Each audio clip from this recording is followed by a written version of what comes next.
Okay, when you're ready. नमस्ते दीप जी, हरिओम। नमस्कार राज जी, श्री राम। बहुत बहुत धन्यवाद आपको समय देने के लिए हमें आज। आप यहाँ पर धन्यवाद आए। आपका मुझे बुलाने के लिए राज।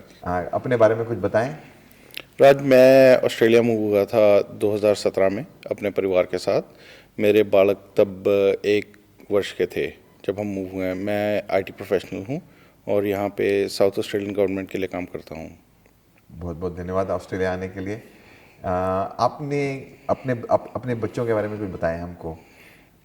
राज, मेरे 2 बेटे हैं, दोनों 6 साल के हैं। वो ट्विंस हैं। Can we just retake this because this was like bit. Okay.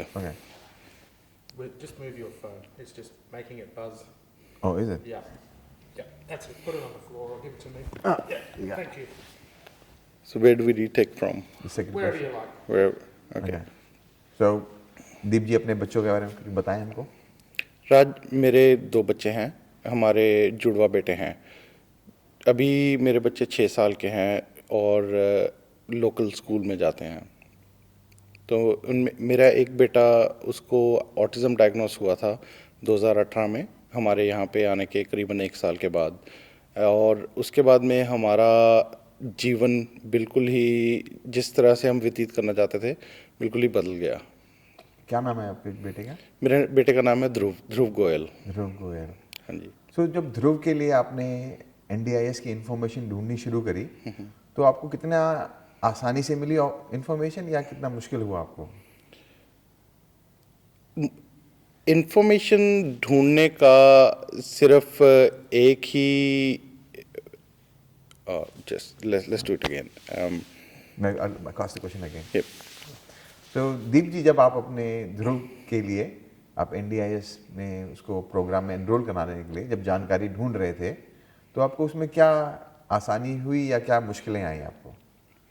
राज, हम जिस हेल्थ सिस्टम से आए हैं इंडिया में, वो बहुत ही एक सजेस्टिव हेल्थ सिस्टम है जहाँ पर आपको बताया जाता है कि आप क्या करेंगे किसी भी एलिमेंट को केटर करने के लिए। परंतु यहाँ पे जो हेल्थ सिस्टम है वो है आपका रिसर्च बेस्ड हेल्थ सिस्टम। तो यहाँ पे अगर आपको किसी भी तरह की एलिमेंट है तो उसमें ये नहीं है कि आपको डॉक्टर एक बताएंगे और आपने वो ही पाथ चूज़ करना है।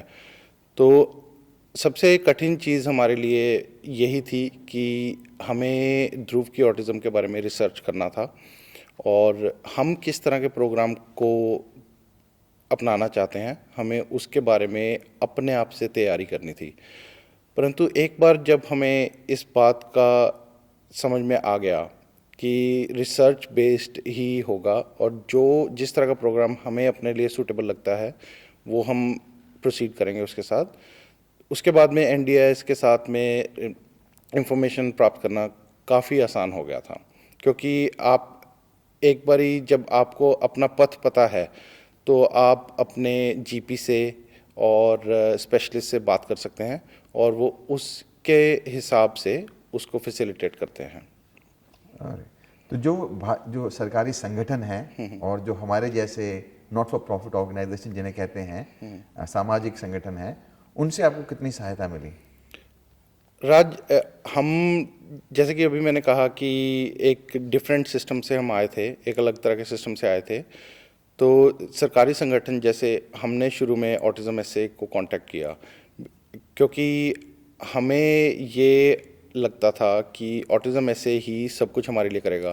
परंतु वहाँ पे कुछ सोशल वर्कर्स ने हमारी काफ़ी सहायता की इसको समझने में कि हमें अपनी खुद से रिसर्च करनी है और जिस हिसाब से हमें बेहतर अपने बच्चे के लिए लगता है हम उस हिसाब से प्रोसीड करेंगे। और जो सामाजिक संगठन से कुछ सहायता मिली?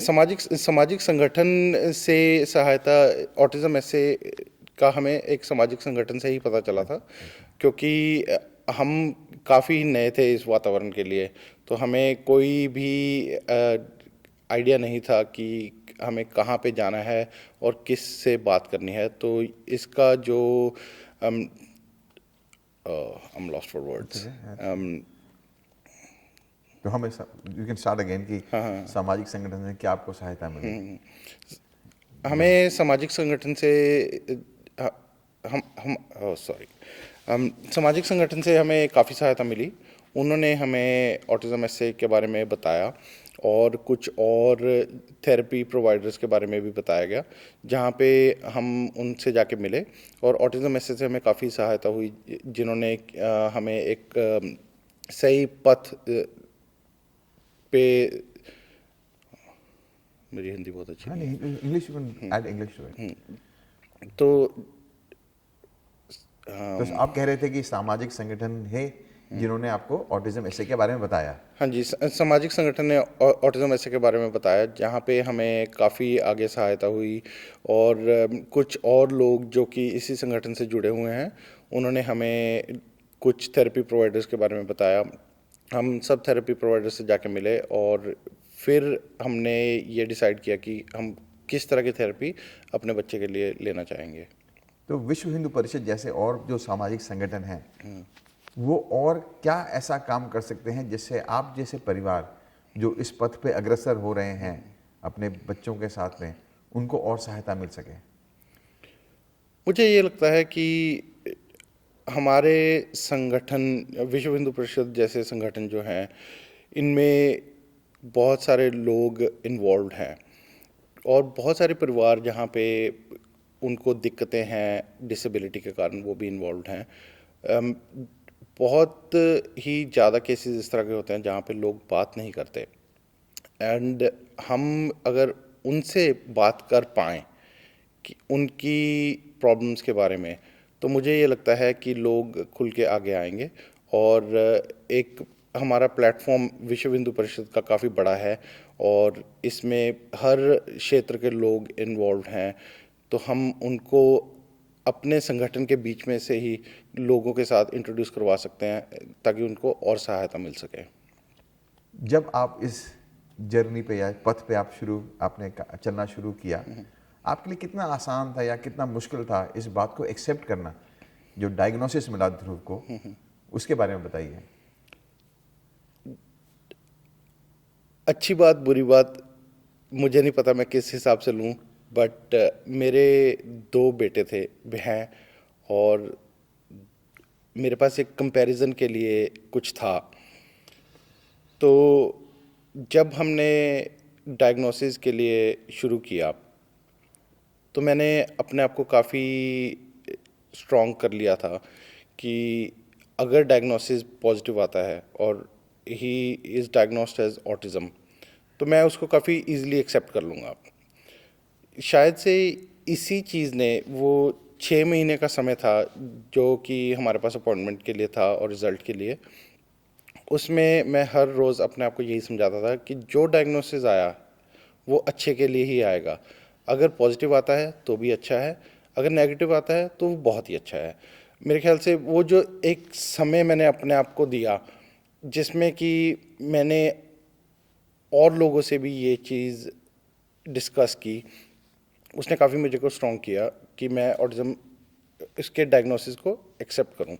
परंतु जब डायग्नोसिस आया, एक बार